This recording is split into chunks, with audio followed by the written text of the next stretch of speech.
இந்த கோவில் எப்போ சுவாமி எந்த வருஷம் ஆரம்பிச்சாங்க? இது வந்து பக்கத்தில் கோயில் நீண்ட நாட்களாக கட்டி இருந்தது, சிதிலமடைந்து போயிருந்தது.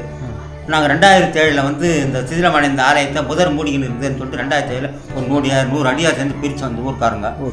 பிரித்தா புதர் அகட்டின மாட்டையும் அந்த கோயில் தனித்தனியாக வந்துட்டு அப்படியே சோறு எல்லாம். சுவாமியும் நந்தியம்பெருமான் தான் இருந்தாங்க.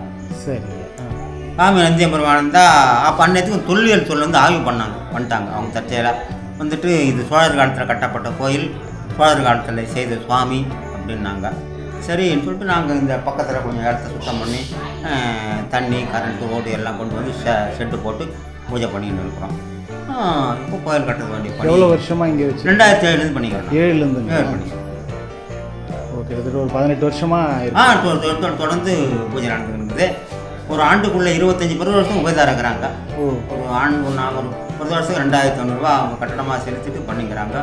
ஆண்டுக்கூடிய 12 பௌர்ணமிக்கும் உபயதாரம் இருக்கிறாங்க. அவங்க அதை பண்ணிக்குவாங்க. இது இல்லாமல் நாங்கள் மகா சிவராத்திரி, கார்த்திகை தீபம், ஐப்பசி அன்னாபிஷேகம் இதெல்லாம் சிறப்பாக பண்ணுறோம்.